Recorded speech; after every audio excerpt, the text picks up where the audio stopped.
নজর রাখবো পরবর্তী সংবাদে। আতঙ্কের মধ্যেই বাংলাদেশের সরস্বতী পুজোর আয়োজন। বাংলাদেশে সরস্বতী পুজো করার অনুমতি দিয়েছে এবার ইউনুস। আতঙ্কের মধ্যেই সেখানে রমনা কালী মন্দিরে সরস্বতী পুজোর আনন্দে মেতে উঠলেন সংখ্যালঘুরা।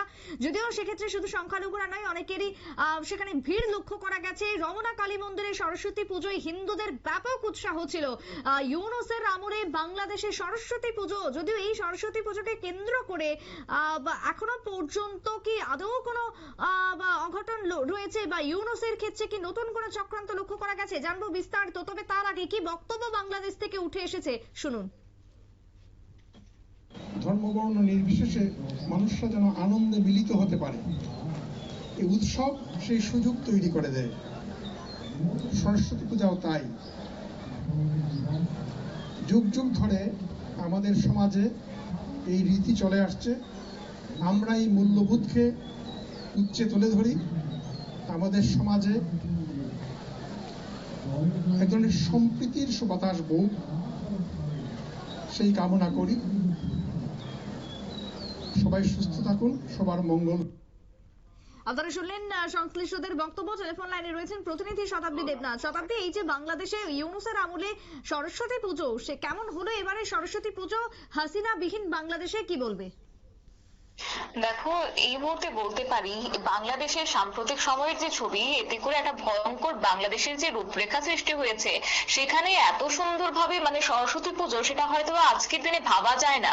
কেননা দেখো, আজকে যে ছবি ধরা পড়েছে সেখানে একেবারেই দেখা গেছে ধর্ম বর্ণ নির্বিশেষে সবাই একসঙ্গে উৎসব পালন করেছেন এবং এক প্রকার বলতে পারো সুন্দর পরিবেশ, সুন্দর সমাজ তৈরি করা সম্ভব বলে সেই উদ্দেশ্যটাকে সামনে রেখে প্রাথমিক এবং গণশিক্ষা মন্ত্রণালয়ের উপদেষ্টা ডক্টর বিধান রঞ্জন রায় পোদ্দার তিনি আজকে এই বিষয় তুলে ধরেছেন।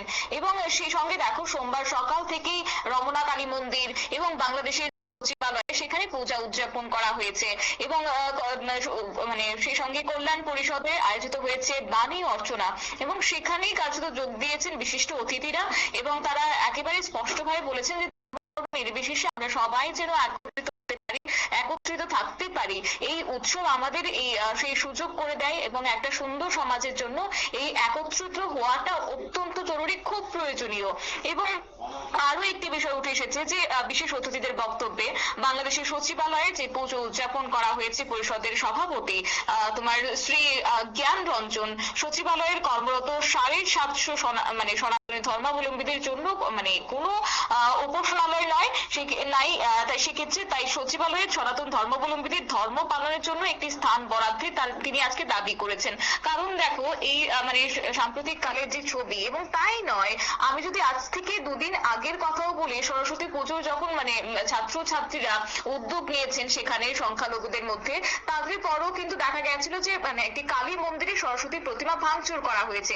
একটি সিসিটিভি ফুটেজ সমাজ মাধ্যম জুড়ে ভাইরাল হয়েছে এবং তারপরে এই ঘটনার সঙ্গে যে যুবক জড়িত ছিল সেই যুবককে আটক করা হয়েছে এবং তারপর রীতিমতো আতঙ্কিত ছিল ছাত্রছাত্রীরা যে আদৌ সেখানে পুজো তারা করতে পারবেন কিনা।